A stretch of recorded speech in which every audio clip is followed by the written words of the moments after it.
Well, I just wanted to do a quick video on basically what's the point of growing tomatoes in the winter time. Well, first of all, I wanted to, and I'll keep on about these plant pots I've made, so like a telescopic one, but forgetting about them for the minute, I wanted to see if I could grow tomatoes in the winter time, because I like growing tomatoes. As you can see, it seems to have worked so far. There's loads of flowers coming. That's me cherry tomato one, and it's going to be full of tomatoes. This is the other one, which is your basic normal tomato plant. As you can see, tomatoes are coming everywhere on here. It's covered with flowers, which is what I wanted. It just proves my point what I wanted to make also about when you plant your tomatoes. It's really good to plant them right at the bottom of your pot, and I've done this with a sucker, because I wanted and planted it at least just a couple of centimetres, maybe 3 centimetres from the bottom of a pot, a sucker, and let it grow up, and then gradually top the compost up. Or on this occasion I've been using cocoa and perlite, just to prove it's the secondary roots which matter just as much as the primary roots, and what you can achieve by that. What it basically does is, whereas if you've noticed when you grow tomatoes in the greenhouse or anywhere in a container or anywhere really, you start getting more flowers and more tomatoes at the top of your plant once they get established. But if you're in a greenhouse, what happens is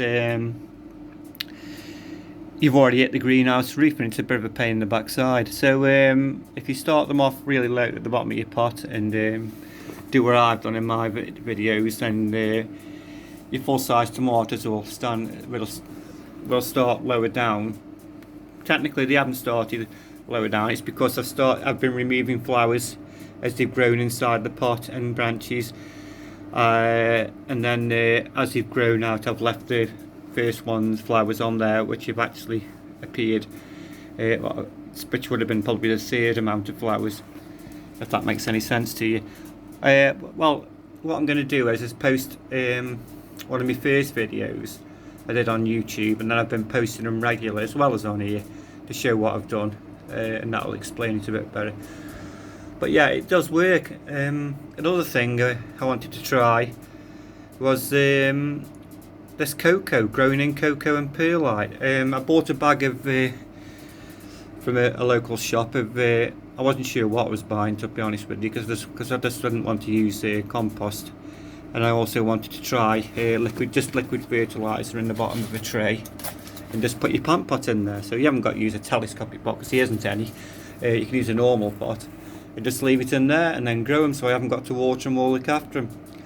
And so I needed something that would obviously, when you put your pot in there and it was normal compost, it would dry out still at the top, even though it probably would soak up, but if you were in a greenhouse it would dry out, so you need something which would keep the moisture a lot more.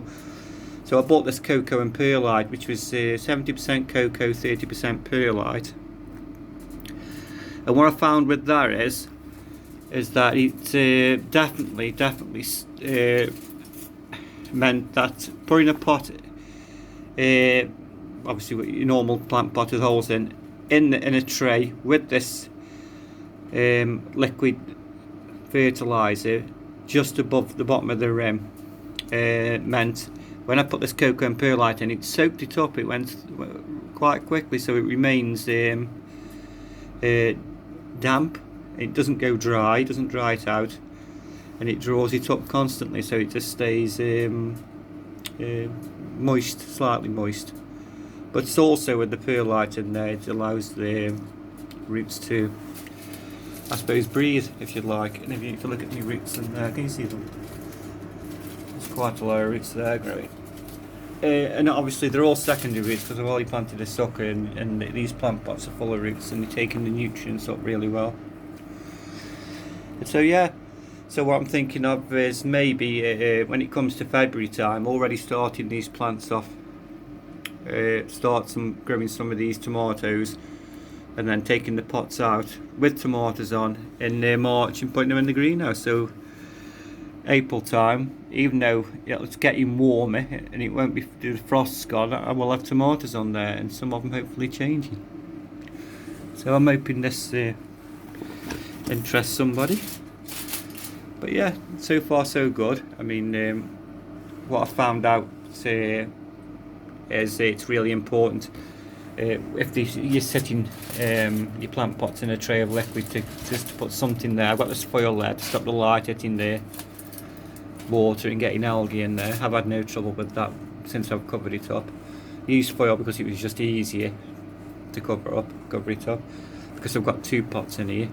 If I didn't have 2 pots, I had 1 pot, perhaps I could use something else. But I've got 2 pots. And so far so good. No problem with the tomatoes. My video's a little bit dark there. But obviously you can see the first truss there and the first truss there. Difference obviously between their cherry tomatoes and they aren't. And these loads, as you can see, growing. And the trusses are forming every 6 inches, or sometimes less than that. And it's the same on here, as you can see. And then the next one's not even 6 inches up in the air. There. Less than 6 inches there. And there. As you can see, it's full. It's all because I've planted them.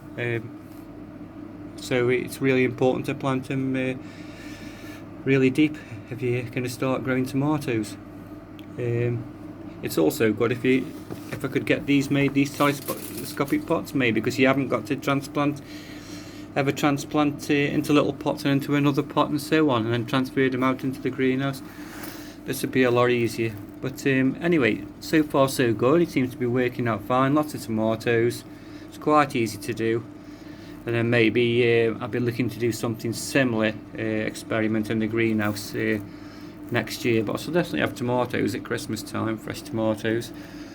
And I'm hopefully going to hopefully get some sort of large tank water container, which will hold quite a bit in there for last me all summertime. And then I shall put me liquid food in there, and then maybe get some large trays, and then do exactly the same in the greenhouse and use cocoa and perlite as an experiment compared to grow bags and everything.